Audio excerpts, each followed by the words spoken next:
El magnetismo en las relaciones sociales. La sumisión del ser humano a través de sus debilidades por Nisah Hanalita.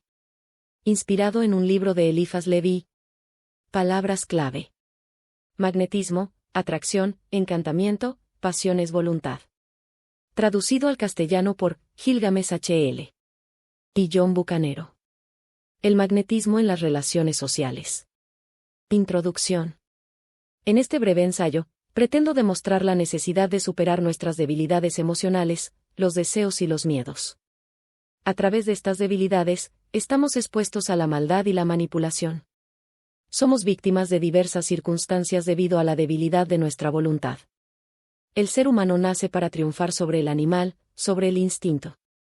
Vencer al instinto no significa debilitarlo o suprimirlo, sino trascenderlo, dirigirlo y utilizarlo a nuestro favor. En una palabra, asimilarlo. El dominio sobre los instintos requiere la muerte de los egos, elementos psíquicos, el yo, los valores, complejos o como queramos llamarlos, nuestros defectos. Esto nos otorga un poder inigualable. Sin embargo, aquel que haga un uso indebido o egoísta de ese poder será un criminal y deberá responder por ello. Solamente con el propósito de proporcionar orientación y permitir que las personas se protejan de las malignas influencias hipnóticas de la vida, proporciono estos conocimientos sobre la manipulación del ser humano. Aclaro que los conocimientos contenidos en este libro no tienen ninguna relación con las técnicas hipnóticas y /diagonal o manipuladoras, sino que son el resultado de reflexiones filosóficas diametralmente opuestas. La intención de este trabajo es ayudar a las personas a resistir múltiples influencias hipnóticas, sugerencias subliminales, influencias psíquicas, manipulaciones mentales y fascinaciones, combatiendo las nefastas influencias de cualquier técnica que intensifique el adormecimiento y la manipulación de la conciencia. Me posiciono completamente a favor del despertar de la conciencia y radicalmente en contra de su adormecimiento. Te deseo la victoria. 1. Las atracciones y repulsiones. Texto fechado el 29 de diciembre de 2002. Las relaciones sociales obedecen a principios magnéticos al igual que lo hacen los cuerpos inanimados. Los seres humanos establecen entre sí y con el mundo relaciones de atracción y repulsión, son atraídos por lo que les gusta y repelidos por lo que detestan. Cuando son irresistiblemente atraídos o repelidos, actúa el magnetismo universal. Detrás de las influencias magnéticas se encuentran las fascinaciones. La calidad de estas determina lo que resultará atractivo o repelente. Cuanto más expuestos a la fascinación estemos, más víctimas seremos de las circunstancias. Los flujos magnéticos forman estructuras sociales que van desde parejas, familias o amistades hasta la humanidad entera. La fuerza psíquica promueve agregaciones sociales por afinidad simpática y desagregaciones por efectos antipáticos. La simpatía se origina en la convergencia de deseos y la antipatía en la divergencia. El sentido asumido por el deseo es el flujo de la libido. Una misma persona posee múltiples flujos libidinales determinados por los flujos predominantes, los cuales la exponen al peligro de la manipulación por un enemigo astuto que tenga experiencia en dominar los sentimientos ajenos. Los manipuladores intensifican la simpatía o antipatía mediante la excitación de los deseos conscientes, principalmente, inconscientes de su víctima, llevándola a la dependencia, entrega y sumisión total. El secreto de tu poder personal reside en la ingeniosa estrategia de identificar las pasiones de la víctima que te serán útiles, estimularlas y potenciarlas. La víctima, de esta manera, inconscientemente, será inducida a adorarte, temerte u odiarte. El magnetismo es muy peligroso. Su poder de atracción puede ser extremadamente intenso y puede aniquilarnos. Para moverlo, necesitamos un punto de fijación, el autodominio, que se logra mediante la disolución de los complejos que nos otorgan libertad comportamental y poder para resistir las atracciones y repulsiones fatales del magnetismo universal. Siempre es conveniente evitar las antipatías en la medida de lo posible, pero para lograrlo es necesario disolver los egos.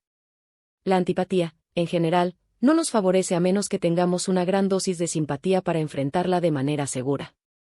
Debemos evitar en la medida de lo posible la constelación de antipatías. Cuando intervenimos en la corriente magnética, es decir, en el flujo libidinal interpersonal o intrapersonal, desencadenamos reacciones. Es fundamental tener presciencia de las mismas para no ser fulminados. El medio para determinar simpatías y antipatías es la observación. A través de la observación, el manipulador descubre cuáles son los objetos de amor y odio. La afinidad simpática se establece mediante la correspondencia de actitudes, la convergencia de comportamientos. Si actuamos en contra de lo que alguien detesta y a favor de lo que Alguien ama, entraremos en afinidad simpática. Para superar una gran antipatía se requiere una dosis superior de simpatía. La supresión de un odio o resentimiento inmenso requiere la aplicación exhaustiva del magnetismo en sentido contrario y proporcional a la hostilidad percibida. Somos seres altamente mecánicos. Reaccionamos automáticamente a los acontecimientos dentro de patrones detectables. Para ser inducidos a acciones o estados mentales y emocionales, basta con que el manipulador conozca la forma de provocarlos. Por ejemplo, inducimos a alguien que encuentra placer en la oposición gratuita a defender nuestras ideas cuando fingimos apoyar ideas opuestas a las nuestras. Inducimos a un chismoso a propagar una noticia cuando le pedimos ocultarla bajo la excusa de ser un gran secreto. Así actúa el manipulador. El primer paso en la manipulación es identificar los condicionamientos del otro. El segundo paso es descubrir el agente desencadenante de la acción mecánica. El tercer paso es instrumentalizar ese condicionamiento, descubrir situaciones en las que sea útil para nuestros propósitos. Luego, basta con apretar los botones, y las reacciones se desencadenan. El manipulador realiza un levantamiento de los condicionamientos comportamentales y los objetos que ejercen atracción y repulsión en su víctima. Luego los utiliza según las circunstancias. Cuando las verdaderas intenciones del manipulador son percibidas, su imagen sufre un desgaste ante la víctima. Para recuperarla, éste necesitará actuar como si el objeto de su deseo fuera altamente desinteresante y luego continuar con los actos encantadores. En la manipulación se opera por alternancia. No se opone fuerza contra fuerza, sino que se intensifican e instrumentalizan los flujos de fuerza existentes. La insistencia en una única dirección produce un flujo de fuerza resistente en dirección contraria. El halago y el cariño continuos y excesivos conducen a la irritación y al hastío. La indiferencia y el desprecio continuos consolidan la frialdad y el distanciamiento. El manipulador combina dialécticamente los opuestos, adopta actitudes encantadoras al mismo tiempo que simula estar desinteresado. Luego, sigue el proceso de enloquecimiento de su víctima. Se puede inducir en otros estados internos mediante la simpatía o antipatía. Todas nuestras actitudes desencadenan reacciones mecánicas en el otro, contra las cuales somos indefensos. Para instrumentalizarlas, basta con observar los efectos de cada actitud y descubrir situaciones en las que serían deseables. Las personas reaccionan automáticamente ante las circunstancias, de manera estandarizada. Son totalmente manipulables a través de un juego de atracción y repulsión que corresponde al flujo del magnetismo universal. La voz y la mirada son poderosas herramientas de encantamiento. Inducen actitudes de manera fácilmente comprobable. Enfrentar o ofender verbalmente a un hombre de naturaleza exaltada es inducirlo, sin posibilidad de defensa, a crear un conflicto y caer en estados psicológicos negativos. La simpatía se estrecha e intensifica cuando alguien toma las ideas del otro y las desarrolla y amplifica como si fueran suyas a través de la palabra. Al respaldar las frases del prójimo, estará cumpliendo su voluntad. El contacto continuo, pero no desgastante por insistencias unilaterales, es esencial para la instalación de la simpatía o antipatía. La distancia prolongada induce al enfriamiento, a la neutralidad. Alrededor de un objeto de deseo u odio, se puede crear toda una cadena magnética que involucre a un número infinito de personas. Obviamente, el deseo está contenido en el odio en forma de intensos impulsos de buscar la distancia o causar daño al objeto detestado. Querer alejarse de una situación es casi lo mismo que querer acercarse a la situación opuesta. Nos encontramos inconscientes de la psique, el magnetismo muestra la libertad de dirección y la intensidad en su flujo. Continuamente nos influenciamos mutuamente sin darnos cuenta. Este es el peligro del manipulador hábil. El manipulador hábil puede ver la parte oculta de la psique ajena. Identifica y manipula las debilidades que la víctima desconoce, convirtiéndola en un títere, excitando sus debilidades e induciendo creencias.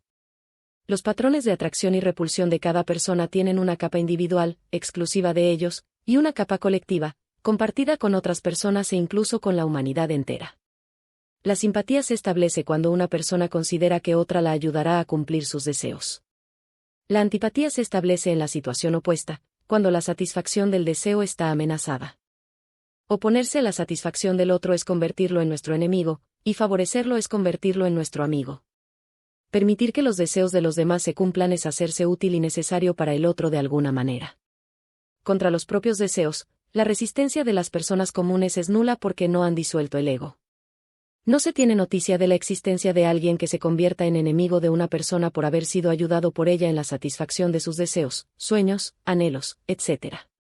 Se deduce, entonces, que esta es una debilidad que nunca se cierra. Esta apertura a la manipulación es utilizada por los malhechores expertos, pero también puede ser aprovechada en casos justos en los que necesitamos defendernos o ayudar a alguien. Una vez excitada la pasión o el deseo, su portador se moviliza para satisfacerlos, lanzándose hacia el objeto codiciado como una bala de revólver hacia el objetivo. Es algo totalmente mecánico e irresistible. El control de este proceso requiere del manipulador la capacidad de influenciar sin ser influenciado, de encontrar utilidades en los impulsos ajenos, de aceptarlos tal como se manifiestan y de conocer las palabras y acciones que los intensifican. Son particularmente interesantes los casos en los que el elemento manipulado cree estar engañando al manipulador al tener sus deseos satisfechos. Las personas más propicias a este tipo de engaño son aquellas poco evolucionadas, muy primitivas y que siempre buscan sacar ventaja a costa del prójimo. Obviamente, se requiere una inmensa frialdad e indiferencia por parte del elemento activo para que las burlas, el escarnio, etc., sean soportados con tranquilidad. 2. Las cadenas magnéticas. Las cadenas magnéticas se forman cuando las voluntades se unen y crean cadenas magnéticas, egregoras. Por afinidad simpática, se forman y se propagan socialmente cadenas espontáneas de sentimientos comandados desde el centro por individuos manipuladores. Estas cadenas pueden tener contenido político, comercial, artístico, religioso, entre otros. Su alcance en términos de tiempo y espacio es variable. Las guerras son ejemplos de cadenas magnéticas altamente destructivas, resultado del choque entre cadenas antagonistas. En el mundo globalizado actual, se forman cadenas simpáticas con alcance geográfico internacional que pueden tener como núcleo una empresa, un gobierno, una noticia, una gran producción cinematográfica o artística. Cuanto más extensa sea una cadena simpática, mayor será su fuerza. Esta fuerza se propaga a través de una comunicación entusiasta y continua, y se desencadena mediante prácticas sólidas. Los seres humanos comunes necesitan liderazgo. Un hombre genial forma su propia cadena para alcanzar sus objetivos. Adquiere un punto de fijeza, una inmovilidad psíquica. Y luego desencadena una acción circular perseverante de iniciativas. Posee una gran fuerza de acción y dirección. Si es un genio del bien, utilizará su fuerza para ayudar a sus semejantes. Si es un genio del mal, los llevará a la desgracia y tendrá que rendir cuentas por ello. Hitler fue un genio del mal. Hoy en día hay muchos genios del mal activos. El movimiento del agente magnético es doble y se multiplica en sentido contrario, ya que cada acción tiene una reacción equivalente. Por ejemplo, el privilegio concedido a alguien desencadenará la simpatía del beneficiado hacia quien lo concedió, pero al mismo tiempo provocará la antipatía de los enemigos del beneficiado hacia el benefactor. El secreto consiste en calcular las reacciones anticipadamente y evitar actuar por impulso. Aquel que no se aísla de las corrientes magnéticas es fulminado al no resistir la tentación de satisfacer su deseo, a pesar de las reacciones contrarias y peligrosas que su satisfacción pueda desencadenar. Cada acción crea una secuencia encadenada de efectos en red. Las opiniones circulantes influencian directamente la fuerza del agente magnético formador cuidadosamente de la cadena, su amplitud y la profundidad precisa para evaluar las predisposiciones existentes, bajo el riesgo de desencadenar una catástrofe contra nosotros mismos o contra el mundo. El amor es superior al odio al ser intrínsecamente simpático. Cristo fue crucificado por estar influenciando progresivamente a la multitud en un sentido contrario a los intereses de los centros de las cadenas más fuertes de su época. Las cadenas están sometidas a un movimiento pendular, evolucionan e involucionan. Una cadena finalizante es sucedida por una cadena opuesta. Actualmente, año 2003, la cadena simpática mundial que tiene a los Estados Unidos como centro ha entrado en un lento movimiento regresivo. Los demócratas retardan este proceso histórico a través de su maleabilidad, y los republicanos, sus antagonistas, lo apresuran mediante actitudes unilaterales. George Bush acelera la difusión del antiamericanismo en el mundo sin quererlo y acelera, por lo tanto, la decadencia del imperio dentro de la escala temporal de las edades de las naciones. 3. La resistencia y manipulación de las corrientes. Una estrategia utilizada por los manipuladores para el encantamiento y el embellecimiento es la capacidad de esperar los resultados de antemano y seguirlos lentamente, con paciencia y sin ansiedad por alcanzar la meta. El pretendido encantador que esté dominado por la pasión fracasará al no soportar la espera. Debe ir en contra de sí mismo, contenerse, para acompañar la evolución del proceso. Es imposible que alguien sea esclavo y señor al mismo tiempo, en relación a un mismo flujo magnético. Si una persona está inmune a la atracción, será señor del objeto; si es víctima de la pasión, será esclava. Es por eso que aquellos que intentan manipular las fuerzas magnéticas para fines personales son fulminados más temprano o más tarde. Resistir a las atracciones y repulsiones es resistir a las tentaciones. Los agregados psíquicos son los factores de debilidad. Cuando estamos muertos, estamos inmunes a la manipulación porque las debilidades serán eliminadas.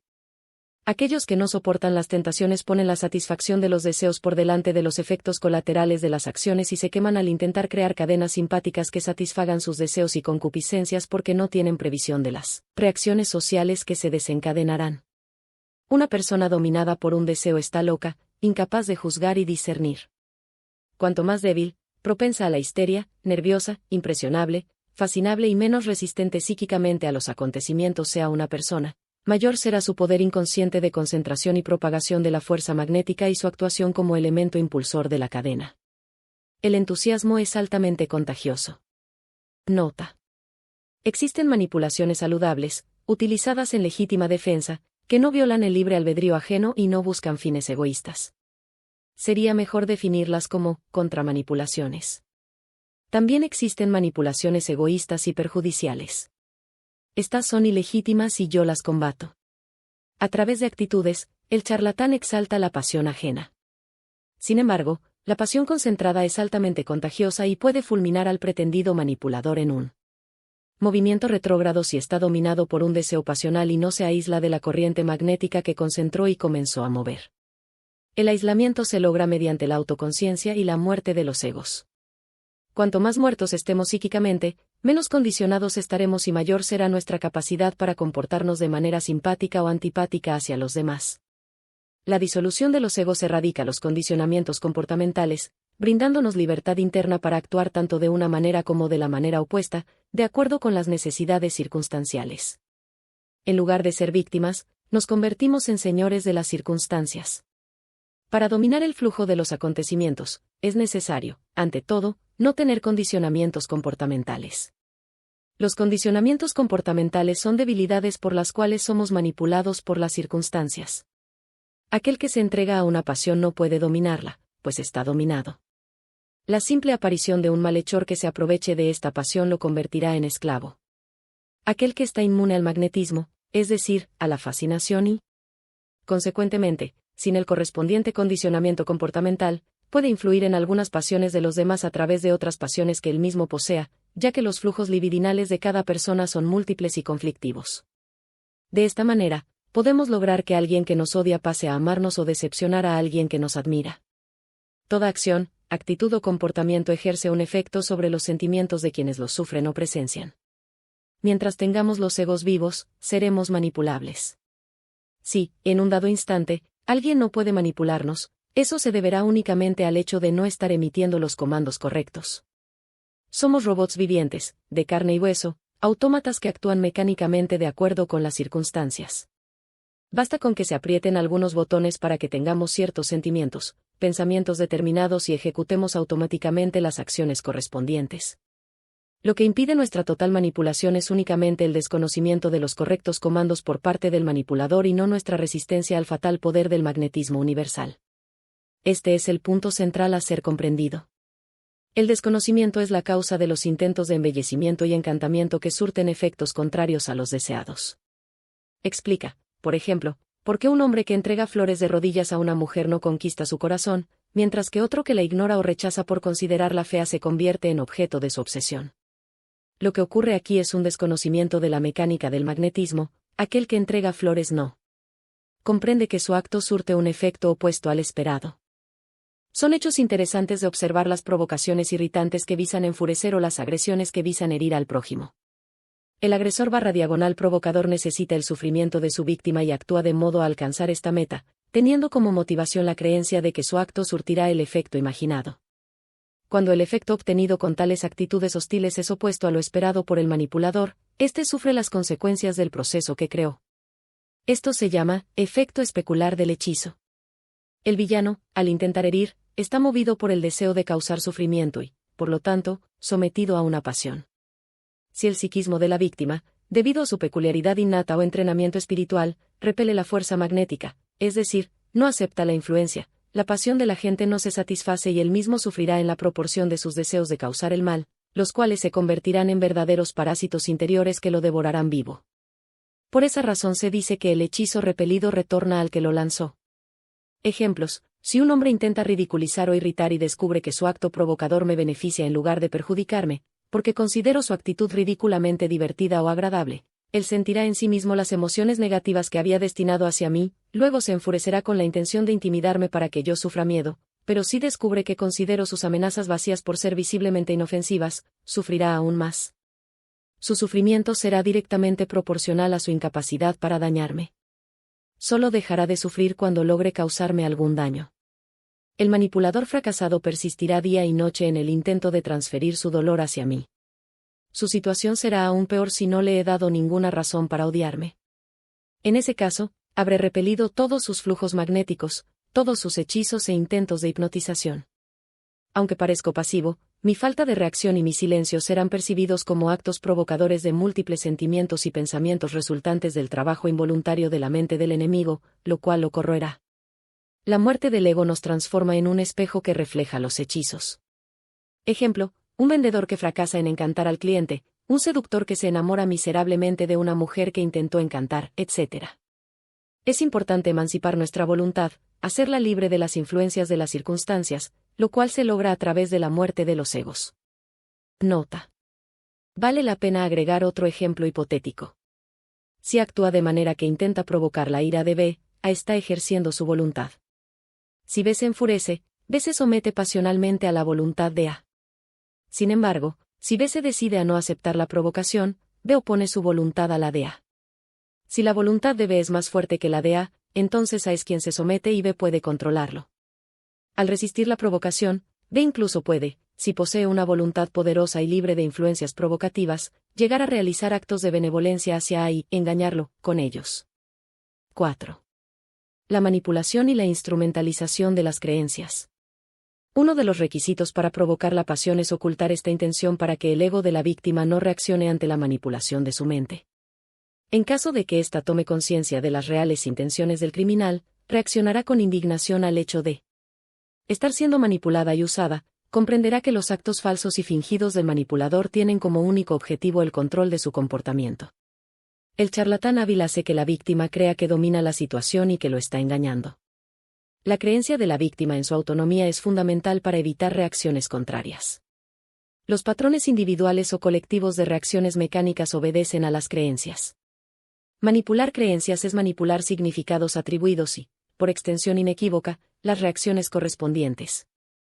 Los significados se hacen y alteran a través de actitudes. El manipulador será tanto más peligroso cuanto mayor sea su libertad interna, es decir, su capacidad de tomar actitudes antagónicas dentro de una misma situación. Por ser capaz de asumir el comportamiento que quiera, el astuto induce creencias a su antojo. Actúa como santo para que crean que es honesto o como canalla para que crean que es deshonesto. Actúa como tímido para que crean que es cobarde o como arrogante para que crean que es poderoso. La fuerza magnética hábilmente instrumentalizada en manipulaciones de la mente ajena es hipnótica. Un estado hipnótico inducido es un estado de creencia. Si el hipnotizado es llevado a creer que es un perro, ladrará. Si se le hace creer que su amigo va a matarlo, intentará defenderse librando una lucha de vida o muerte. Las creencias poseen una intensidad variable, en proporción directa a la cual influyen en la conducta. Creemos fácilmente en aquello que deseamos o tememos intensamente. Inducir creencias es operar sobre la imaginación. Si estoy convencido de que fulano es un ladrón, es porque así lo imagino. Las luchas ideológicas, los prejuicios o los conflictos corporales son definidos por el poder de inducción de creencias. Aquel que sea inducido a creer que es inferior al adversario será derrotado. Las creencias e imaginaciones, por lo tanto, definen el sentido fluido del magnetismo universal.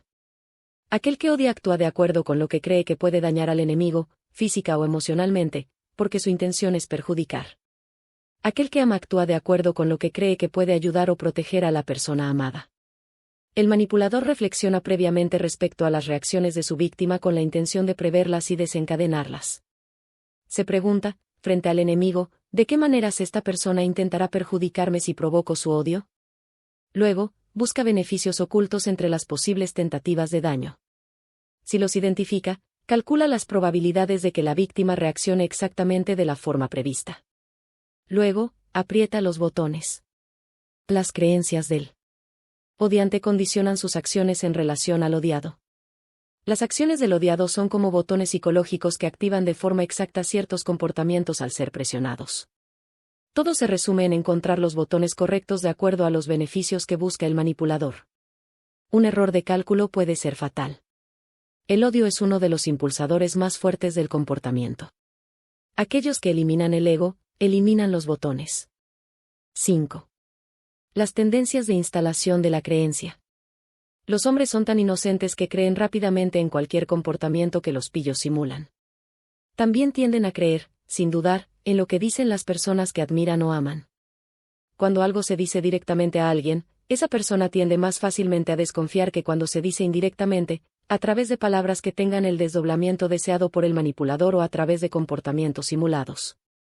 Este es el mecanismo de la propaganda subliminal utilizada por muchas empresas y desarrollado por ciertos especialistas en el arte de engañar a los tontos. Me parece especialmente difícil que los hombres duden de los comportamientos simulados. Basta con que alguien simule desafiar a un hombre, ridiculizarlo o mostrar interés en su esposa para desviar rápidamente su atención de objetivos que no estén relacionados con esos puntos. Entonces, él mismo se convertirá en una víctima indefensa.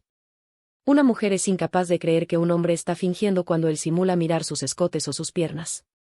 Un individuo arrogante no puede sospechar de la autenticidad del comportamiento de aquel que simula ser sumiso o avergonzarse frente a sus ataques. Se conduce fácilmente la creencia ajena cuando se intenta dirigirlas en el rumbo de sus tendencias naturales, sus deseos y miedos. Las personas creen fácilmente en lo que temen y en lo que desean. De este modo, sus pasiones son excitadas. Nota. Nuestra credulidad es menor en relación a lo que nos deja indiferentes porque en este caso no hay pasión, sino sobria imparcialidad. Para dominar a su víctima, es fundamental engañarla, haciéndola creer a través de actitudes manipuladoras. Pero el manipulador también puede valerse del lenguaje indirecto o del lenguaje directo hacia un tercero que sea cercano a la víctima. Uno de los secretos de la manipulación consiste en identificar las posibilidades de inducir creencias en el otro y utilizarlas como instrumento. El manipulador necesita saber en qué ámbito aplicarlas y, principalmente, en caso de necesidad, saber cuál es la mejor creencia que puede ser inducida. Si el manipulador falla en este cálculo, perderá credibilidad y su poder magnético se reducirá. La reacción antipática del manipulador hacia la forma peculiar de expresión del otro dificulta la manipulación. En lugar de oponer fuerza contra fuerza, tratando de forzar a la víctima a cambiar su actitud antipática, los más astutos consideran estratégico recibir y aceptar a la persona tal como es y se presenta, dirigiendo sus creencias dentro de las posibilidades proporcionadas por sus tendencias pasionales naturales. No es posible crear nuevas pasiones, pero es posible avivar y excitar pasiones latentes previamente existentes. La dificultad está en encontrar las tendencias espontáneas del otro que sean útiles para los propósitos manipulativos. En la manipulación, importa más la capacidad de encontrar sentido en las debilidades pasionales previamente existentes de la víctima que la capacidad de imponer su voluntad. Pero para ello, es necesario anticipar los resultados que la excitación de las pasiones provocará y elegir la pasión correcta que dará como resultado el objetivo deseado. Se trata de un cálculo en el que un pequeño error puede ser fatal. La falta de visión para detectar los efectos de una pasión excitada puede hacer que estos se vuelvan en contra de quien intentó desencadenarlos. De ahí la importancia, en casos de legítima defensa donde devolvemos los hechizos y desarticulamos de manera penetrante y envolvente las manipulaciones, de tener una conciencia que pueda captar los hechos con amplitud y profundidad para minimizar el riesgo de los efectos colaterales y, al mismo tiempo, ser altamente resistente al contraimpacto magnético del manipulador que está sufriendo los efectos del retorno especular. El contraimpacto magnético es el efecto colateral del intento de fascinación y puede surgir como reacción consciente de defensa legítima por parte de aquel que está recibiendo el contrahechizo. Solo la fortificación de la voluntad mediante la muerte de los egos confiere resistencia contra lo mismo. Cuando el manipulador se encuentra con una persona resistente a su magnetismo, se siente impotente y es afectado por la antipatía. El camino para no tener nuestras creencias manipuladas es aislar al manipulador en sus intentos de manipulación, para que él pierda su tiempo con vanos intentos solitarios. 6. La naturaleza de la pasión humana. La esencia de la pasión es la necesidad. Aquel que está apasionado necesita el objeto de su pasión y no soporta su falta. El objeto de la pasión siempre es visto como superior por el apasionado y nunca como inferior o igual. De ahí que el rechazo intensifique el deseo por quien es rechazado. Deseamos lo que creemos necesitar, incluso si es solo para nuestro bienestar. No hay deseo sin necesidad, aunque sea solo psíquica. Cuando no deseamos algo, no lo necesitamos. Y si sentimos aversión, lo que necesitamos es alejamiento. Las mujeres aman desenfrenadamente a los hombres ricos, famosos y poderosos porque ellos no necesitan de ellas. Los hombres desean ardientemente a las mujeres hermosas porque ellas no necesitan de ellos. Sabiendo esto, hay personas que manipulan las pasiones ajenas y someten al prójimo a torturas emocionales. A través de actitudes, comunican subliminalmente al otro que están en posiciones ventajosas y no necesitan a nadie, incluso en el sentido afectivo, erótico. Aquellas personas que ejercen una atracción poderosa sobre el sexo opuesto se comportan como si tuvieran a su disposición, en cualquier momento, a los seres más interesantes y deseables del mundo.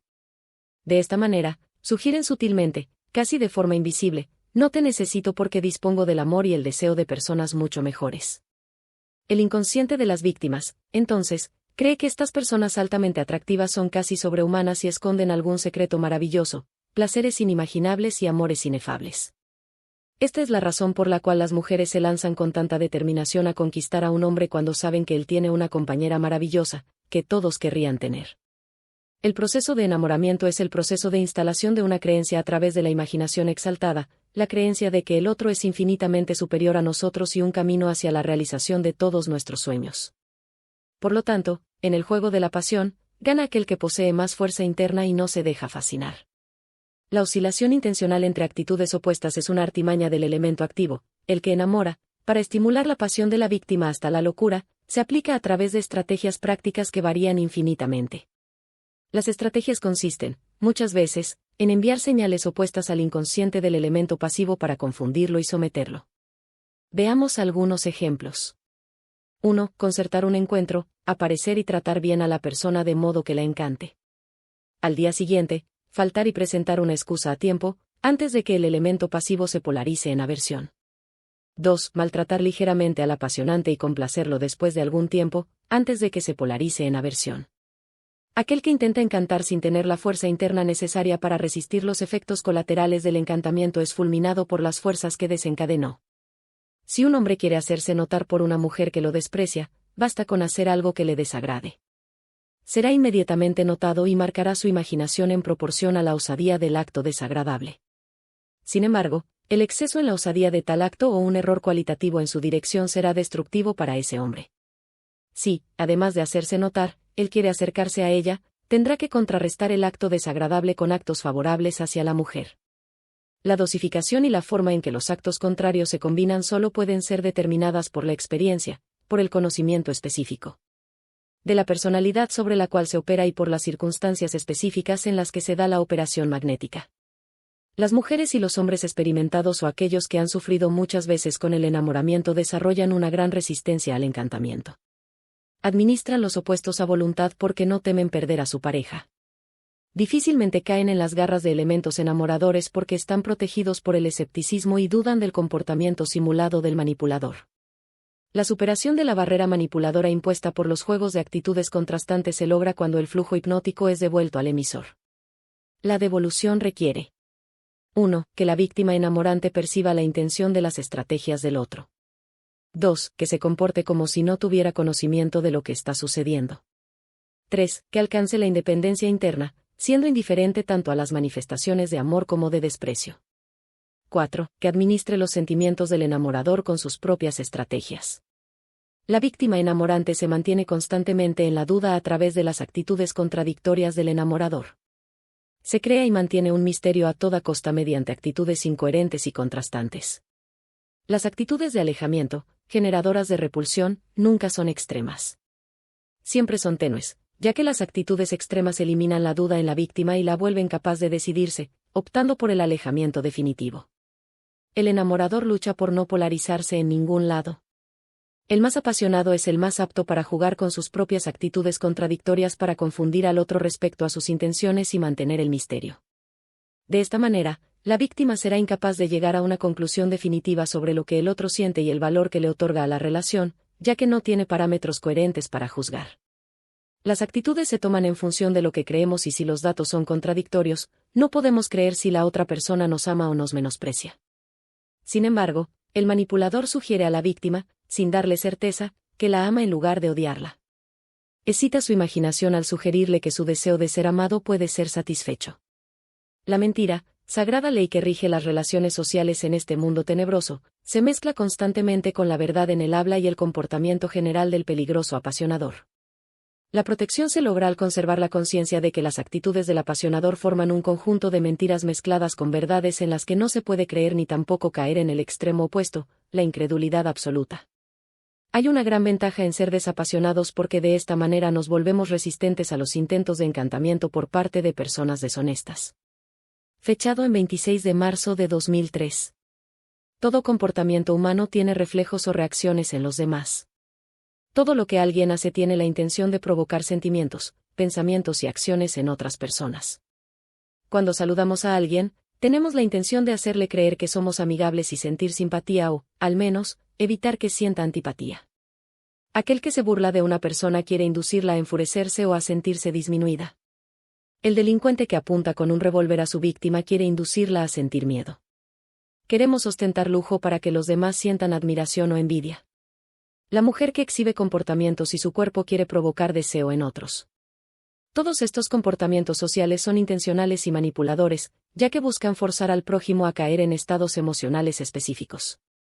El ser humano, incluso de manera inconsciente, no actúa sin segundas intenciones. Esto no es malo en sí mismo, siempre y cuando no se utilice como medio para perjudicar al prójimo o para alcanzar fines egoístas. Las habilidades humanas deben emplearse para una defensa legítima o en beneficio del prójimo. La identificación de las direcciones tomadas por los flujos libidinales de alguien permite un estrechamiento de la afinidad simpática.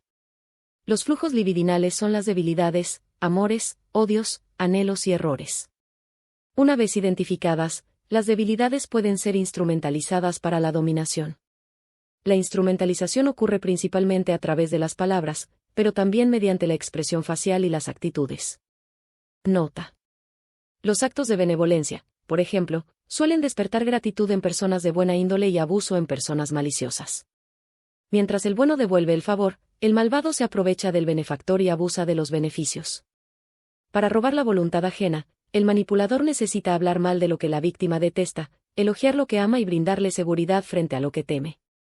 De este modo, el flujo libidinal se intensifica mediante la unión de flujos libidinales equidireccionados y se crea una cadena magnética.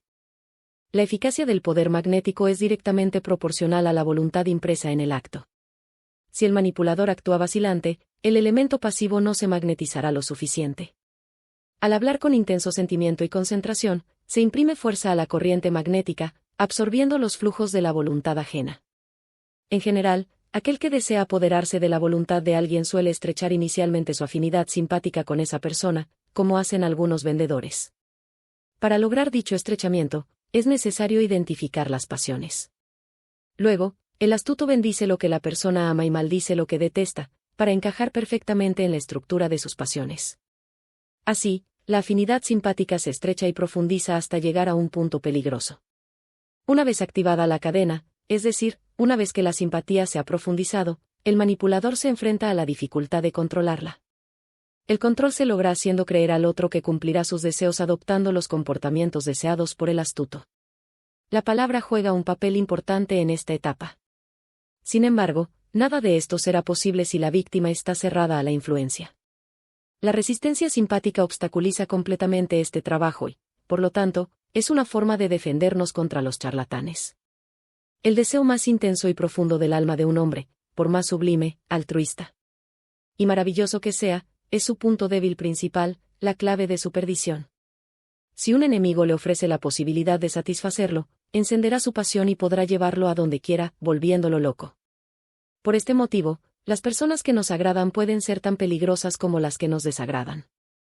Pregúntese, ¿cuáles son los deseos más intensos que poseo? La respuesta revelará los medios mediante los cuales su voluntad puede ser capturada y manipulada por un enemigo, convirtiéndolo en esclavo. 8. El carácter autodominante de la manipulación. El proceso dominante es autoimpulsado. En realidad, no es, en última instancia, el manipulador quien domina al otro, el elemento pasivo es dominado por sus propios complejos, defectos o egos. Al activar sus debilidades emocionales, el delincuente simplemente actúa como un agente facilitador y amplificador de un proceso que ya existía. En la manipulación, el estafador no impone sus caprichos, anhelos y metas contra la voluntad de la víctima, sino que, por el contrario, otorga utilidad a sus propias voluntades ya existentes. No la obliga a ir en contra de sí misma, sino que la sumerge en sus propios deseos, sueños y locuras. Esto siempre es un crimen contra el alma y contra el libre albedrío, y solo se justifica en casos especiales de legítima defensa. Para encontrar sentido en las tendencias ajenas, se requiere una inmensa experiencia en el trato humano y un conocimiento de la singularidad del elemento pasivo. El manipulador descubre convergencias en las tendencias ajenas con sus propias metas y no intenta imponer, a partir de sus metas, la tendencia a ser excitada. Sin embargo, todo dependerá del objetivo. Si su intención es destruir o abusar del prójimo, que desafortunadamente es lo más común, algunas pasiones específicas deberán ser activadas. En casos en los que la intención es ayudar, otras pasiones serán excitadas. Activar el gusto por la vida en un candidato a suicida es una buena acción. A partir de ciertos comandos específicos, las emociones impulsan inevitablemente a las personas en ciertas direcciones. Para conducirlas inconscientemente en esa misma dirección, solo hace falta conocer los comandos correctos y aplicarlos. La manipulación depende de la habilidad para identificar las tendencias que, al contrario de lo que parece, lleven al elemento pasivo a alcanzar los objetivos. Este es el punto más difícil. Nota. Por legítima defensa, entiéndase el acto de desarticular las manipulaciones de una persona malintencionada. Este es el punto más difícil. Una vez identificada la tendencia correcta, todo fluye fácilmente, pero el trabajo de identificación no siempre es fácil, requiere una gran experiencia en el trato humano y conocimiento de la naturaleza específica de la persona a ser manipulada. Las principales pasiones determinantes de un proceso manipulador son las aversiones y los deseos. Las aversiones corresponden a miedos y odios, los deseos corresponden a codicias, anhelos y sueños. Obviamente, todos los elementos psíquicos se entremezclan. Las aversiones promueven antipatía y los deseos promueven simpatía. La víctima siempre tiende a creer más fácilmente en aquello que teme o desea. Contra las fuerzas internas, el hombre es indefenso. Por lo tanto, no es necesario manipularlo desde el exterior cuando se sabe activar los elementos internos que lo llevarán a la meta deseada. Respetar el libre albedrío del otro es permitirle el derecho a la autodeterminación, dejar que sea lo que es y haga lo que quiere. Es respetar sus deseos en lugar de tratar de hacerlos fluir en dirección contraria. Curiosamente, cuando esto ocurre, la persona abre la oportunidad de ser dominada a través de sí misma, desafortunadamente y permanentemente. Vemos entonces que los seres humanos que están menos protegidos y expuestos son los más vulnerables a descubrir y combatir sus debilidades. Se puede corromper a las personas a través de sus malas inclinaciones previamente existentes. Para ello, basta con que el manipulador las encienda mediante palabras y gestos. Afortunadamente, por el mismo camino podemos regenerarlas. Entrar en sintonía con aquel a quien se pretende dominar es ser capaz de adoptar las mismas actitudes y palabras a las que él está inclinado. La maleabilidad exigida se logra solo a través de la muerte de los egos. Aquel que no tiene pasiones no tiene expectativas fijas, rígidas y preestablecidas con respecto al prójimo, y por lo tanto puede instrumentalizar las tendencias comportamentales ajenas para sus propios fines. Obviamente, si el ego está muerto, los fines no serán egoístas ni pasionales. Por desgracia, es mucho más fácil excitar la pasión ajena para el mal que para el bien, ya que el mal corresponde a las tendencias reprimidas. El mal corresponde a los deseos prohibidos, los cuales poseen una enorme carga libidinal contenida. El conocimiento de la disposición del otro es indispensable y se obtiene a través de la observación. El riguroso cuidado que ponemos sobre nuestra muerte psicológica nos vuelve inmunes a los efectos hipnóticos y contrahipnóticos que las operaciones desencadenan, permitiéndonos enfrentar a los charlatanes y truanes manipuladores, devolviéndoles influencias. Sin la muerte de los deseos, somos víctimas de las fuerzas fascinatorias que activamos o que intentan activar en nosotros. Al lidiar con personas extremadamente peligrosas, complicadas o difíciles, debemos aprender a movernos entre sus pasiones. Ponerse en la misma corriente de pensamiento que un espíritu, como escribió Eliphas Levi, es ser capaz de simular semejanza y convergencia de propósitos. Mantenerse moralmente por encima del mismo, es estar al margen de la misma influencia y no ser atraído por el mismo objeto. En otras palabras, simular un comportamiento con el cuidado de no ser absorbido y dominado por ese comportamiento, reforzar las ideas del otro sin ser magnetizado por ellas. Todo se resume en estar interiormente libre para permitir el curso de las pasiones ajenas sin ser afectado ni arrastrado por la corriente que se crea, sino más bien arrastrándola. Los malvados necesitan el sufrimiento de los buenos para satisfacerse. Realizan inmensos sacrificios para perjudicarlos e incluso se exponen a riesgos. Cuando no logran alcanzar este intento, sufren emocionalmente, ya que la energía maligna que crearon dentro de sí no encuentra receptáculo externo y regresa a su punto de partida, pudiendo incluso provocarles enfermedades. Es de esta manera que los buenos atormentan a los malos. Por lo tanto, es una gran ventaja ser superiores a los malvados y lo logramos cuando somos imperturbables al miedo, al odio, a los afectos, a los apegos y a todas las pasiones. Cuando nos desligamos de los egos, nos volvemos inmunes a todo hechizo y encantamiento al no ser más el polo reactivo contrario receptor del magnetismo, sino emisor. Seremos un espejo que reflejará y devolverá exactamente aquello que nos sea lanzado. Si nos lanzan hechizos de dolor, insultos, amenazas, improperios, odio, etc., no sufrimos si este dolor retornará a su punto de partida. Si nos lanzan encantamientos de placer, tentativas malintencionadas de seducción mediante elogios, manipulaciones amigables, insinuaciones sexuales, etc., no nos envolvemos ni somos encantados, haciendo que el manipulador caiga en la frustración y sufra al no alcanzar su propósito. Nuestra aura repelerá a las personas malvadas. Desde el punto de vista moral, el contrahechizo y el contraencantamiento son justos porque son legítimas defensas. No hay nada de malo en defenderse de las embestidas de un manipulador para devolverle las exactas consecuencias internas de sus propias actitudes y los venenos resultantes que habían sido destilados y destinados para nosotros. El error está en tomar la iniciativa de hechizar o encantar, acto que siempre deberá atribuirse a la codicia y a los deseos egoístas. He aquí por qué debemos perdonar, resistir internamente a las influencias hipnóticas y no reaccionar ante las provocaciones, insultos, humillaciones, amenazas, persecuciones, etc. Sin embargo, resistir a las influencias hipnóticas no siempre significa ausencia de acción, pues hay casos en los que es impensable quedarse de brazos cruzados y pactar con la injusticia y la masacre de los inocentes e indefensos. Nota. A menudo, más significa exactamente eso. El camino enseñado por Gandhi, Buda y Cristo es la no violencia y el boicot a la maldad. Si eres capaz de ir en contra de ti mismo, tus rígidas estructuras de pensamiento y sentimiento, aceptando las metas, puntos de vista y acciones absurdas de tu manipulador sin identificarte con ellas, podrás excitar sus pasiones y llevarlo a autodestruirse, como una persona que es golpeada en la cabeza por el propio boomerang que lanzó. De esta manera, mediante la muerte de los egos, impedimos que el manipulador penetre en nuestra individualidad. La observación y la interacción con la víctima permiten identificar sus miedos y deseos específicos y generales, principales y secundarios. Una vez identificadas estas debilidades, el manipulador las excitará hasta hacerlas insoportables para que se sientan sus nefastas consecuencias. 10. El uso de la simpatía por la mayoría de los eslabones de una cadena por parte de hombres viles. Las corrientes magnéticas son habilidosamente instrumentalizadas por una categoría especial de hombres viles, los cobardes que evitan cualquier confrontación individual y solo se enfrentan a los rivales en presencia de varias personas. Los he encontrado en varios entornos. La presencia previa e inconscientemente cooptada de un grupo de espectadores brinda refugio y nutrición energética al cobarde. El significado que su figura tiene para la colectividad funciona como un arma que puede ser utilizada para respaldar sus ataques contra una desafortunada víctima desconocida entre la multitud. Su posición privilegiada, ya sea como líder o autoridad, aunque no lo asuma abiertamente, le permite disponer de la energía de la mayoría de los presentes para respaldar la fuerza de sus golpes. Este refuerzo se logra a través de la simpatía. El cobarde, especialista en combatir bajo la observación de los demás, sugiere sutilmente a la multitud que las ideas que él defiende convergen perfectamente con las ideas de la colectividad presente. De esta manera, hay un refuerzo en el sustrato energético emocional del discurso debido a la identificación inconsciente de las personas presentes con lo que el bribón defiende.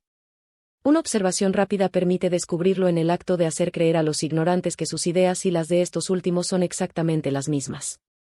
Así, se produce un incremento artificial de energía. Además, se aprovechan de la preocupación de la víctima solitaria por su propia autoimagen. Juegan con esta debilidad todo el tiempo y la dominan desviando su atención hacia la preservación de la autoimagen al hacerla sentir que ésta está siendo dañada o destruida. Pueden valerse de varias herramientas para inducir a sus oponentes a la timidez y el miedo: erudición, mencionar nombres de obras literarias o autores consagrados por el grupo presente, mencionar títulos, cargos, nombres de alguna familia importante a la que pertenezca, amistades que tenga con figuras importantes de la sociedad, etcétera, etcétera, etcétera, y en el consenso colectivo de que las mismas son señales de superioridad, sabiduría y conocimiento verdaderos. En general, esta clase de eunucos del entendimiento huye aterrada de los combates individuales. Solos, son raquíticos e indefensos.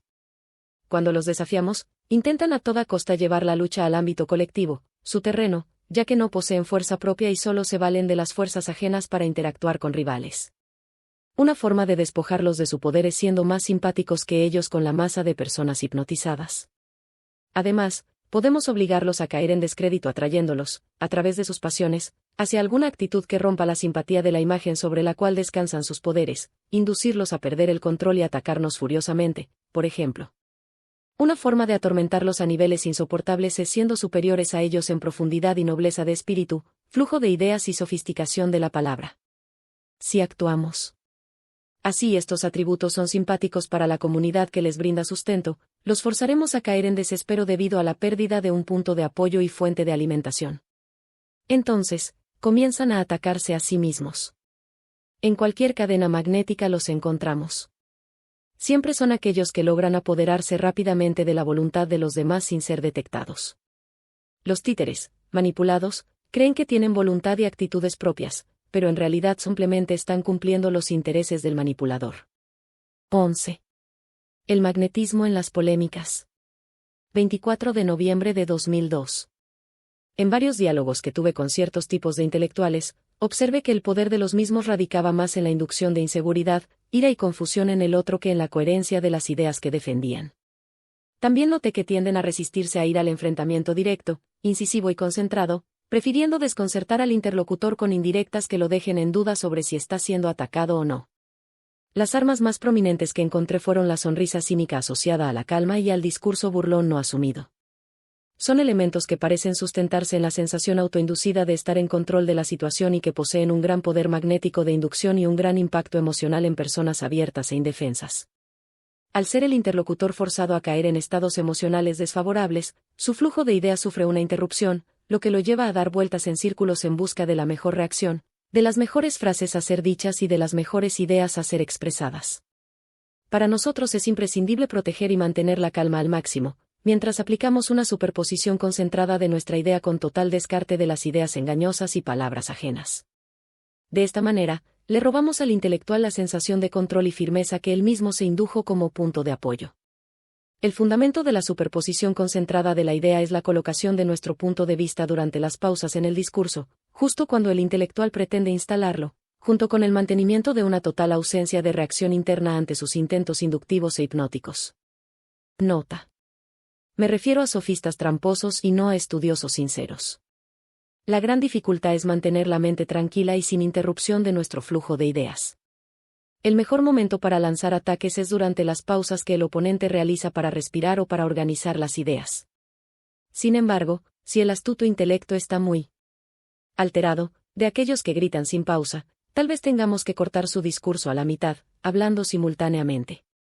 Según la comprensión promedio, común y corriente, aquel que más ataca durante una discusión es el vencedor. Los profanos presuponen que aquel que habla mucho sabe más y posee más información que el oponente, incluso si solo habla tonterías. Sin embargo, la práctica de hablar mucho es desgastante. Lo mejor es dejar que el oponente hable lo suficiente para cansarse y, de vez en cuando, atacarlo fulminantemente en sus pausas. Usa un tono de voz imperativo, dominante. No corras tras los errores y engaños de tu oponente ni alimentes la ilusión de poder hacerlo reconocer su error. No pierdas tiempo en la defensiva. Si quieres explicar tus razones, hazlo de forma directa, sin perseguir la palabra de tu enemigo. Debemos desarrollar la capacidad de encontrar las respuestas a decir sin preparación previa, como se hace en el Jeet Kune Do con los movimientos del cuerpo, en el jazz y en el flamenco con las frases musicales. La parada psíquica resulta de la tendencia de seguir buscando la mejor respuesta o reacción en el momento. El camino de la superación es empezar emitiendo respuestas erróneas al mismo tiempo que las vamos corrigiendo progresivamente. Para ello, conviene encontrar situaciones de entrenamiento altamente realistas en las que los errores puedan cometerse ilimitadamente, pero sin riesgo real para nuestra integridad. Para el boxeador sería el sparring, para el músico serían los ensayos. Las respuestas correctas existen previamente en nuestra psique inconsciente. La dificultad radica en extraerlas, ya que durante las discusiones nos paralizamos al intentar crearlas. En las discusiones hay un fuerte sustrato emocional que es preponderante en la definición de sus desenlaces. Contrario a las apariencias en las que todos creen, lo que determina quién las gana es la convicción de estar con la razón y la capacidad de ser más frío, directo y objetivo que el otro. Preocúpate por ser superior a tu oponente en calma y serenidad. Déjalo enloquecer. Estate preparado para reacciones violentas y acéptalas con naturalidad. No te dejes afectar por gritos o intentos de humillación. Las discusiones son juegos, cada una de las partes intenta afectar lo máximo posible a la otra y ser afectada lo mínimo posible.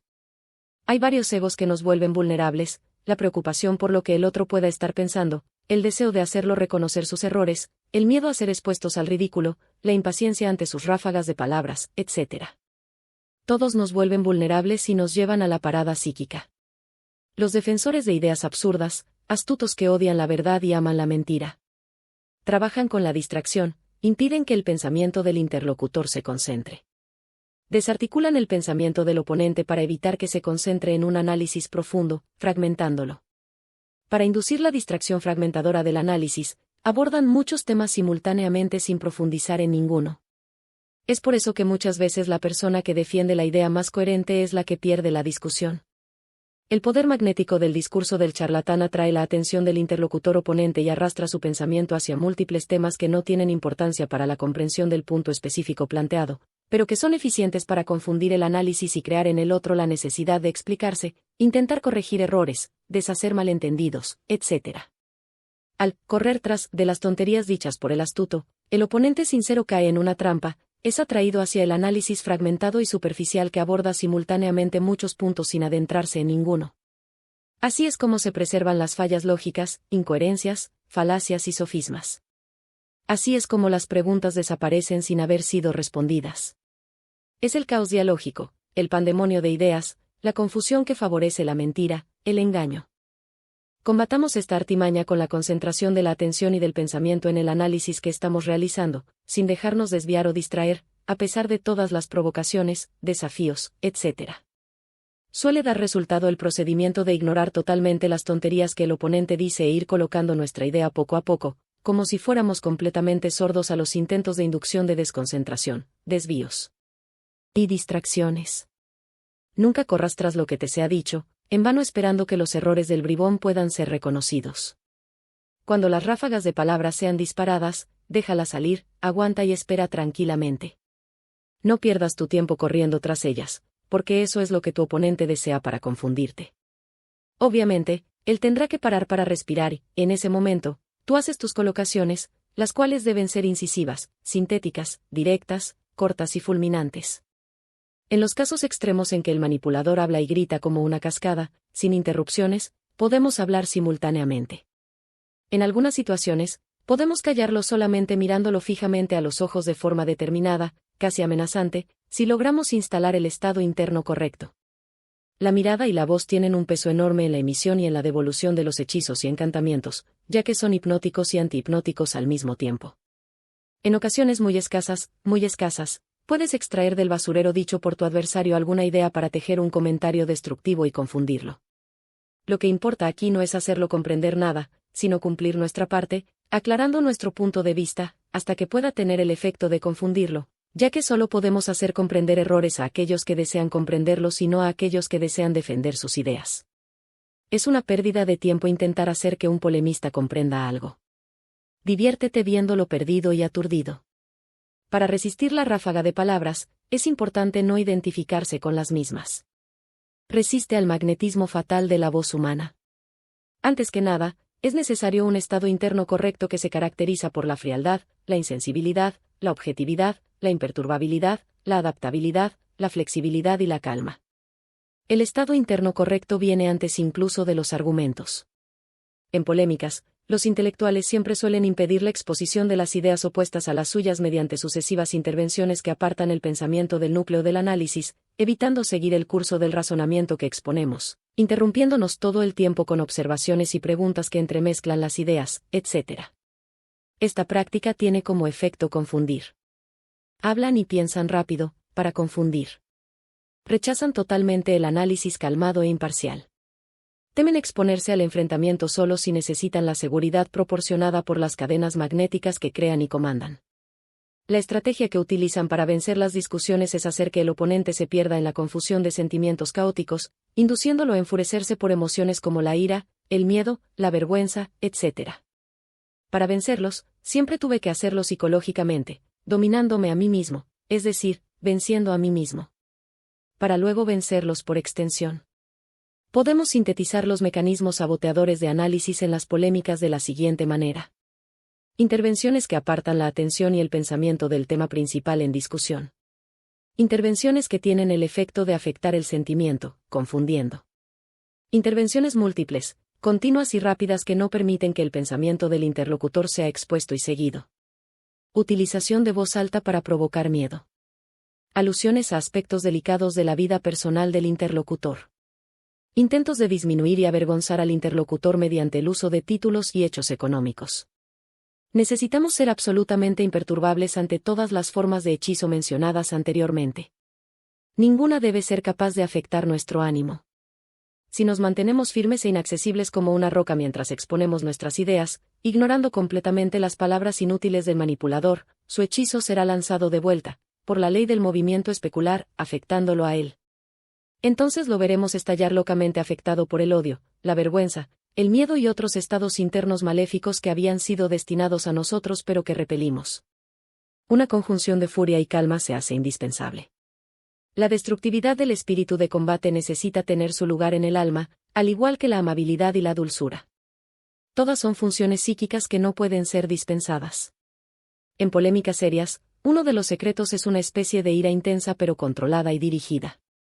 Mira a tu oponente a los ojos con furia, sin miedo, como en un combate.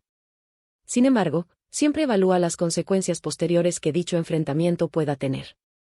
Nunca es saludable tener enemigos porque, si los vencemos, ellos no nos olvidan y continúan perturbándonos, reuniendo fuerzas contra nosotros, entre otras cosas. Ciertos charlatanes materialistas dogmáticos, céticos unilaterales, ortodoxos conservadores, fanáticos religiosos y otros sofistas enemigos de la verdad, rechazan el estudio metódico por indagación en estilo socrático. Intentan convencer confundiendo en lugar de buscar convencer aclarando, porque ganar discusiones es su única y mayor meta, por la cual están apasionados. No aspiran a estudiar y comprender en comunión con el interlocutor. Rechazan el estudio sincero e imparcial, así como la comprensión de los temas desde el punto de vista ajeno. Cuando los puntos neurálgicos de sus teorías son abordados por preguntas incisivas, recurren a estrategias engañosas para distraer al interrogador, hablan mucho o plantean varias preguntas cargadas de términos provocativos con el fin de desviar la atención de los puntos débiles de sus hipótesis y mantenerlos ocultos. Cuando se ven acorralados, se enfurecen para amedrentar, característica animal. En última instancia, están comprometidos con defender sus propias ideas y no se interesan por estudiar. La disposición que los sofistas tienen para el estudio verdadero es solo parcial y relativa, ya que la sostienen solamente hasta el momento en que se exponen las fallas lógicas en los puntos neurálgicos de sus teorías. A partir de ahí, la disposición para el estudio termina. No poseen preparación psicológica para las incomodidades del análisis y carecen de una capacidad fundamental en cualquier analista, la de cambiar de punto de vista continuamente. Desafortunadamente, en el ámbito académico de muchos países, ellos todavía son mayoría. Se creen dueños de la ciencia y rechazan la filosofía y la religión, ignorando que la filosofía, la ciencia y la religión se vuelven desviaciones aberrantes cuando están divorciadas. Como dominan los aparatos oficiales de elaboración de conocimiento y cuentan con la legitimación del poder, desde esa posición difunden la ignorancia bajo disfraz de sabiduría en la sociedad. Por otro lado, la priorización de sus compromisos políticos y económicos en detrimento de la verdad proviene de esta posición. Podemos concluir, entonces, que los sofistas charlatanes defienden sus mentiras por ser extremadamente ignorantes o quizás, en el peor de los casos, por ser terriblemente malintencionados. Así es como funciona el magnetismo en ellos. Observemos cómo se discute con charlatanes en general. Debemos ceñirnos al punto neurálgico que da origen a la discusión y resistir cualquier intento fascinante que nos pueda distraer y desviar el rumbo del análisis. Los charlatanes, debido a la naturaleza deshonesta de sus objetivos, necesitan impedir el análisis esclarecedor e instalar la confusión, ya que solo de esa manera pueden resistir mentiras e hipótesis mal elaboradas. Para ello, suelen iniciar la discusión en torno a un punto y luego introducen, intencionadamente, muchos otros puntos en la discusión, para hacerla caótica. Estos puntos insertados astutamente parecen estar relacionados con el tema estudiado, pero en realidad solo están destinados a distraer y confundir el pensamiento, generando lo que llamo caos dialógico. Este caos dialógico luego encubre las incoherencias y fallas lógicas de los razonamientos falaces, haciendo que las mentiras parezcan verdades y las verdades parezcan mentiras. Es por esta razón que los jueces no permiten discusiones en los tribunales, sino solo interrogatorios, ya que saben muy bien que las peores personas suelen ser las mejores en el arte de engañar. Por la misma razón, los filósofos antiguos decidían de antemano quién iba a preguntar y quién iba a responder. Nota. Me refiero a fanáticos extremistas y no a los representantes sensatos y lúcidos de las diversas corrientes de pensamiento materialistas o espiritualistas existentes. En ambos lados hay personas conscientes e insensatas. Se combate fácilmente tales artimañas mediante la concentración y la autorrecuerdo. Primero, se debe capturar el punto neurálgico de la discusión y no soltarlo bajo ninguna circunstancia. Segundo, se debe resistir a todos los intentos de inducir fascinación y distracción. Es indispensable no perseguir los equívocos manifestados por el oponente en su intento de hacerlo comprender y admitir su error, ya que eso es precisamente lo que él desea. Al perder tiempo tratando de convencerlo, te distraes y dejas de profundizar en el punto que el astuto quiere mantener oculto. Los charlatanes son maestros en el arte de fascinar y distraer. Mientras logren fascinar, están en control, manipulando las creencias, sentimientos y pensamientos del oponente. Sin embargo, si éste se vuelve refractario a las fascinaciones, es decir, si las ignora por completo y continúa con su pensamiento, el intento de inducir sentimientos fracasa por completo.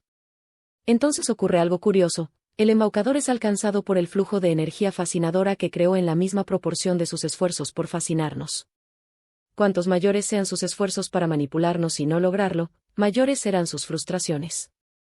Entonces, varios sentimientos negativos nos invaden de la misma manera en que seríamos invadidos si no hubiéramos cerrado el paso al flujo magnético.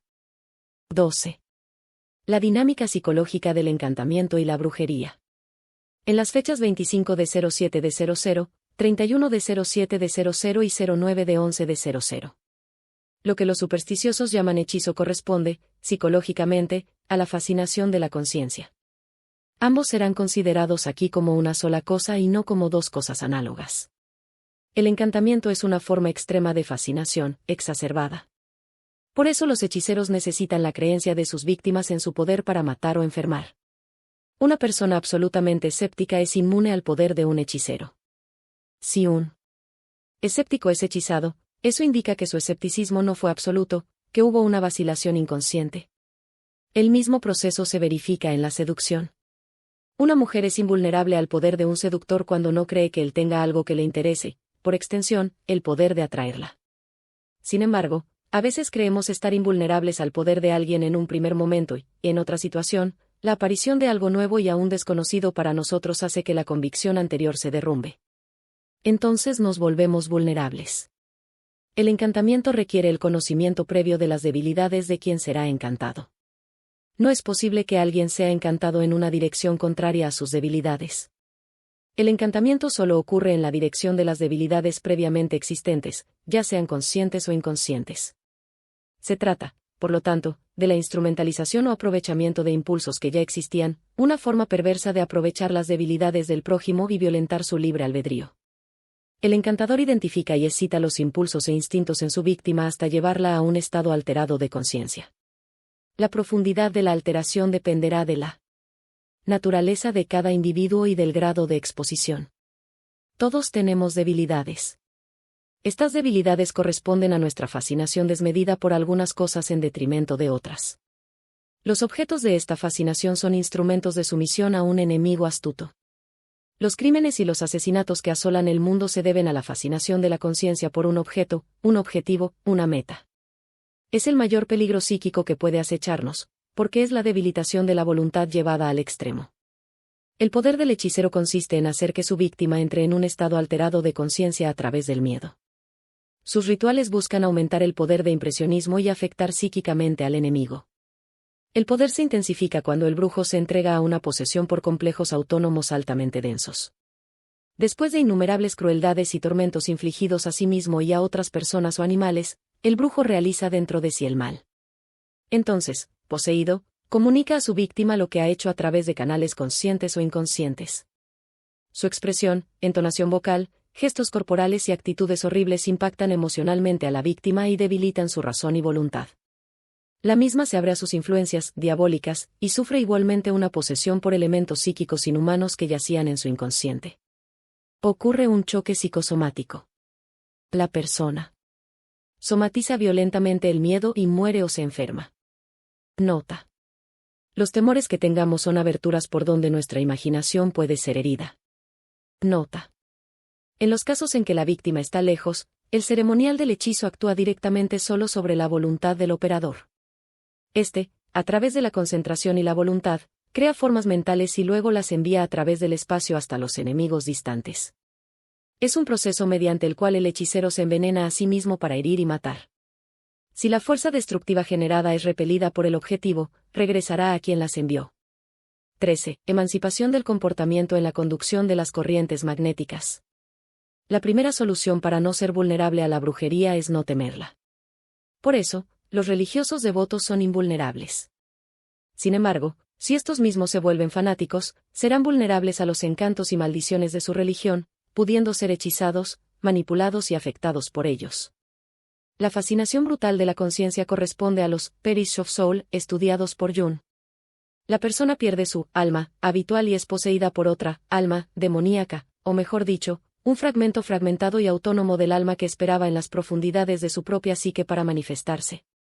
La conciencia es violentada por un primitivo y grotesco agregado psíquico del inconsciente. No hay nada de místico, fantástico o mágico en esto. Son fenómenos empíricamente observables. A pequeña escala, el encantamiento está presente en nuestro cotidiano todo el tiempo. Las palabras que emitimos, la ropa que usamos y todo lo que hacemos posee el poder de provocar en los demás determinados sentimientos de los cuales no pueden escapar. La palabra, los temas abordados en las conversaciones, la entonación vocal, las actitudes y las miradas son medios de instalación de afinidad simpática con elementos psíquicos que habitan en el interior de la psique y esperan una oportunidad de expresión. Todos somos, de una forma u otra, víctimas de las circunstancias. Ellas definen lo que vamos a sentir, pensar e incluso hacer. Esto prueba que estamos hechizados en todo momento. Cuando alguien nos ofende, normalmente no tenemos el poder de no sentirnos ofendidos, estamos hechizados. La fascinación siempre ocurre con la colaboración inconsciente de la víctima. Ella sufre por no saber cómo aislarse de las fuerzas hipnóticas del otro. Cuando dos personas con deseos del mismo tipo se unen, la de mayor voluntad absorbe y manipula la voluntad de la más débil y la domina. El mismo fenómeno se verifica en círculos sociales de varios tipos. Siempre hay una jerarquía de poder en la absorción de la voluntad ajena. Estos son otros modos de encantamiento. Cada acto es fascinante e hipnótico porque provoca efectos en la psique del prójimo. El poder de las caras feas y las palabras hostiles en causar malestar es una prueba de ello. Hay una dinámica hipnótica en las relaciones sociales. Los hombres tienden a reaccionar mecánicamente unos a otros. No son pocas las veces en que somos forzosamente inducidos a tener emociones indeseables. Contra nuestra voluntad, somos lanzados, a partir de actitudes ajenas, a ciertos estados de sentimiento. La locura y la exaltación pasional son formas de embriaguez fascinatoria. Observando a una persona podemos saber en qué dirección fluye su libido.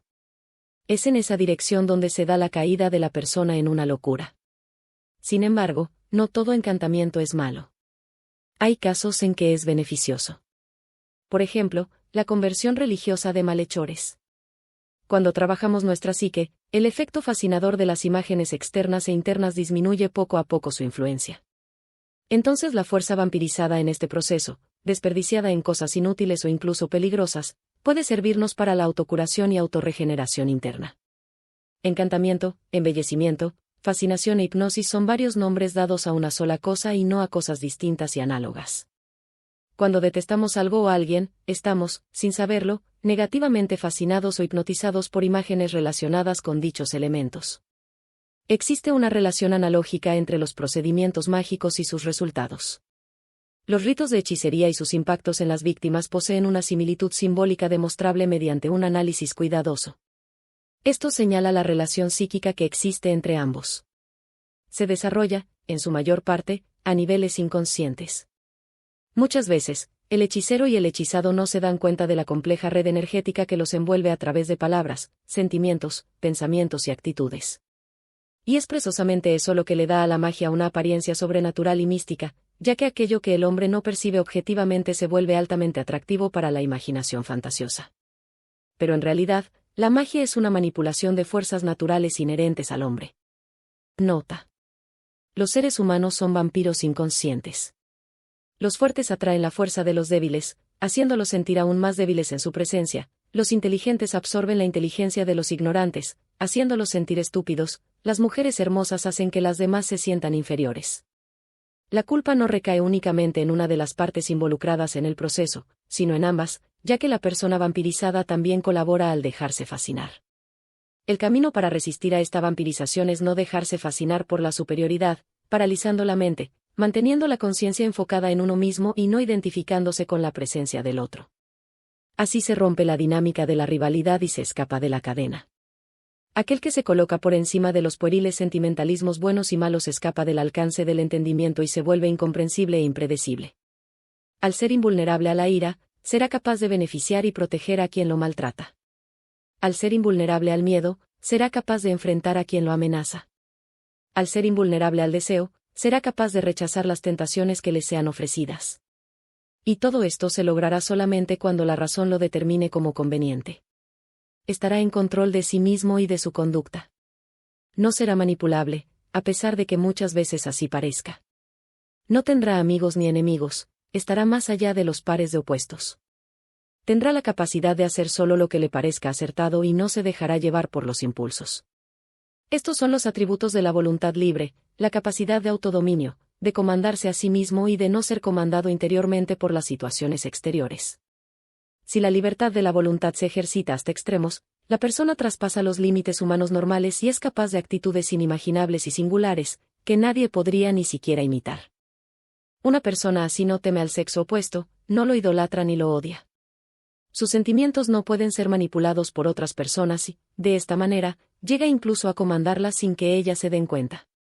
Si es un hombre, por ejemplo, podrá regañar o reprender a una mujer, porque no temerá su juicio desfavorable, y simultáneamente será capaz de cuidarla y ayudarla, porque no se dejará llevar por la ira ni se verá afectado por sus actitudes desagradables y provocativas, vengativas o no. Será desconcertante y, por lo tanto, misterioso. No nos polarizaremos en la relación como bueno, malvado, autoritario, democrático, dominador, sumiso, frío, romántico, etc. Estaremos más allá de los polos y de los juegos de opuestos. Sorprenderemos con frecuencia, ya que rompemos nuestros propios patrones. Estas capacidades solo las logramos con la disolución del yo y la consiguiente liberación de la voluntad, antes condicionada en forma de deseos. La conducción de la fuerza magnética depende directamente de dos factores. El conocimiento de las acciones correctas y las reacciones correspondientes de acuerdo a los objetivos que se tengan. La capacidad de llevar a cabo esas acciones, a pesar de las influencias magnéticas emanadas que intentan arrastrarnos hacia otros patrones de comportamiento. En otras palabras, la conducción consiste en hacer lo que se debe y no lo que se siente impulsado a hacer. El poder de autodominio nos otorga control sobre las corrientes magnéticas que saturan el sistema nervioso de las personas y provocan fuertes impulsos pasionales. Al no permitir que las corrientes nos dominen, somos capaces de tomar acciones que las contradigan en situaciones en las que normalmente estaríamos obligados a actuar de forma opuesta. Es entonces cuando logramos generar en el otro sentimientos que en situaciones normales no serían imposibles. Pero esto requiere, ante todo, emancipación de la voluntad, y ese poder solo puede ser ejercido en proporción directa a esta última. Cuanto más condicionada esté la voluntad, más condicionado será el comportamiento. Cuanto más condicionado esté el comportamiento, más condicionada será la inducción de sentimientos en el prójimo. Una persona condicionada a engañar a los demás está condicionada a atraer el odio hacia sí misma. Una persona condicionada a hacer solo el bien está condicionada a sufrir abusos y explotación, ya que no es capaz de salir de este condicionamiento. Una persona libre de ambos condicionamientos será capaz de actuar de una forma u otra, según las necesidades que se presenten. Si la conducción no es legítima y justa, el operador será fulminado tarde o temprano. Conclusiones. Las pasiones hacen al ser humano vulnerable. Los deseos son pasiones y nos arrastran. La mente del apasionado está obsesionada por elementos, larvas o formas, pensamiento. El apasionado no es dueño de sí mismo, sus acciones no le pertenecen. No es lícito tomar la iniciativa de manipular al prójimo. Es lícito manipularlo en legítima defensa, es decir, contramanipularlo. La contramanipulación es una forma de manipulación justa y desarrollada. Es lícito desarticular intentos de manipulación de nuestro psiquismo por parte de otras personas. Conviene superar los miedos y debilidades para protegernos de intentos de manipulación. No siempre las personas simpáticas quieren nuestro bien, ni siempre quieren nuestro mal. No siempre las personas antipáticas quieren nuestro mal, ni siempre quieren nuestro bien. La fuerza manipuladora fluye en el cotidiano. El libre arbitrio ajeno debe ser respetado. El libre arbitrio ajeno es irrespetado por el manipulador. La acción especular, acción refractaria, devuelve las consecuencias de los hechizos al manipulador. Evitamos que nuestras creencias sean manipuladas mediante el correcto escepticismo. La templanza, el equilibrio, la serenidad y la sobriedad son mucho más recomendables que la exaltación pasional. Referencia. Levi, Elifas 2001. Dogma y ritual de alta magia, Edson Bini, traducción. Sao Paulo, Madrás. Originalmente publicado en 1855. Quinta edición. Sobre el autor de este libro no es maestro de nadie y no acepta discípulos. No es líder de ninguna religión. Este autor es simplemente un libre pensador independiente, que no tiene ningún compromiso con grupos políticos, sectarios, religiosos, partidarios o económicos. Sus ideas son provisionales y se han publicado solo para ser discutidas y mejoradas. No existe ningún grupo en ninguna parte de la Tierra que represente las ideas de este autor. Obviamente, existen grupos de personas inteligentes con líneas de pensamiento similares a las suyas, pero definitivamente no lo representan. Este autor no busca fans ni admiradores, solo busca lectores críticos y reflexivos. Traducido al idioma castellano por John Bucanero y Gilgamesh HL. Suscribirse al canal de YouTube Clases de Física de John Bucanero y Gilgamesh HL.